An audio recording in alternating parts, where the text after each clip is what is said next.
पिता का बंटवारा। अंकित, आ रहे हैं बाबूजी गांव से। तुम्हें पता है हम दोनों वर्किंग हैं। बिट्टू भी सुबह स्कूल चली जाती है। पूरा दिन घर साफ सुथरा पड़ा रहता है। बाबूजी को हमेशा बलगम रहता है। पूरे दिन खांसते रहते हैं और थूकते रहते हैं। और तो और उन्हें सुबह 5 बजे चाय चाहिए, 10 बजे खाना चाहिए, फिर शाम की चाय। मैं ऑफिस से आकर थक जाती हूँ, कुछ हल्का फुल्का बना लेती हूँ। शाम को तो उन्हें पूरा खाना चाहिए। कैसे मैनेज करूँगी?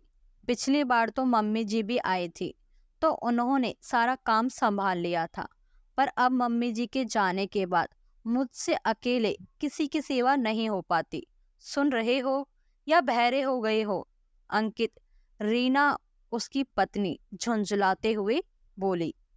अंकित ने कहा, तो क्या चाहती हो, मैं बाबूजी को मना कर दूं कि मत आइए, आपकी बहू मना कर रही है, मैं आपको 2 रोटी नहीं खिला सकती। तभी बिट्टू कमरे से आंख मलती हुई बाहर आई।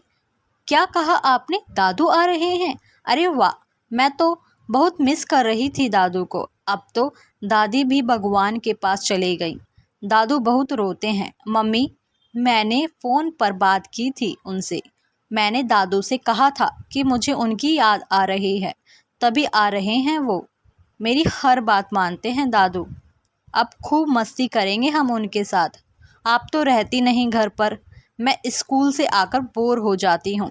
मम्मी, मैं खेलने जा रही हूँ पार्क में। सबको बताऊंगी कि मेरे प्यारे प्यारे दादू आ रहे हैं। यह कहते हुए बिट्टू बाहर चले गई। अंकित ने कहा, देख रही हो रीना, कितनी खुश है बिट्टू।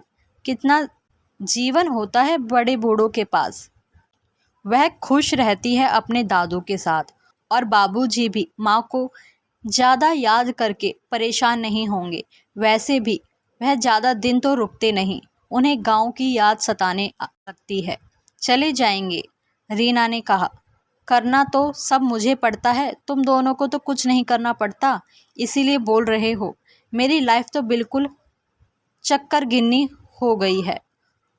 अब आ रहे हैं तो आने दो। और हाँ, काम वाली मीरा को बुला लेना, और ज़्यादा दिन रुकें तो मैं अपने मम्मी पापा के पास चली जाऊंगी बिट्टू को लेकर, और वहीं से ऑफिस चली जाया करूंगी। तुम दोनों बाप बेटे आराम से रहना। अंकित ने कहा, ठीक है, आने तो दो पहले, अभी से ही दिमाग खराब कर रही हो।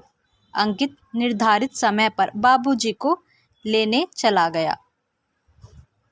रीना ने जब दरवाज़ा खोला तो आश्चर्यचकित रह गई, क्योंकि बाबूजी अकेले नहीं आए थे। उनके साथ रीना के मायके से उसके मम्मी पापा भी साथ थे। रीना की खुशी का तो कोई ठिकाना ही नहीं रहा। उसने बाबूजी के पैर छुए, मम्मी पापा के गले लगी, सभी को पानी दिया और नाश्ता कराया। रीना ने अपनी मम्मी से जी भर के खूब बातें की। बिट्टू भी सभी लोगों को घर पर एक साथ देखकर बहुत खुश हो गई। रीना ने पूछा, मम्मी, आप दोनों बाबूजी के साथ यहाँ कैसे? आपको तो एक दिन की भी फुर्सत नहीं होती। मैं कहती हूँ तो भी आती नहीं आप। मम्मी ने कहा, बेटा, तेरे ससुर जी ने फ़ोन किया था, कहा आप लोगों से मिलने का मन है और कुछ ज़रूरी बात भी करनी है। आप लोग बहू के घर आ सकते हो तो आ जाइएगा, मैं भी आ रहा हूँ। समधी जी के आग्रह करने पर हमें यह आग्रह ठुकराना सही नहीं लगा। तभी रीना के ससुर जी ने सभी को आवाज़ लगाई। सभी हॉल में आ गए। समधी जी, कहिए, आपने हम सबको किसी विशेष मकसद से बुलाया है क्या?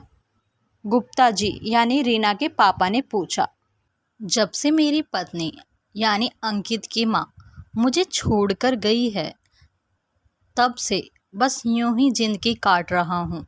मेरी ज़िंदगी का कोई भरोसा नहीं, पता नहीं कब सांसें थम जाएं। तभी आप लोगों को बुलाया है। मैं अपनी ज़मीन जायदाद का बंटवारा करना चाहता हूँ। सबकी मौजूदगी होना आवश्यक है। पर समधी जी, अंकित तो आपका इकलौता बेटा है, फिर आपको बंटवारे की क्या आवश्यकता है? बाबूजी, क्या ज़रूरत है? जब तक आप हैं आप संभालिए, फिर मैं देख लूँगा, अंकित ने बोला। बाबूजी ने कहा, बेटा वह मैं भी जानता हूँ, पर कुछ चीज़ें साफ होना ज़रूरी है, बस यही बताना है। रीना मन ही मन डर रही थी कि कहीं मुँह बोली ननंद सविता को बाबूजी हिस्सा तो नहीं देना चाहते।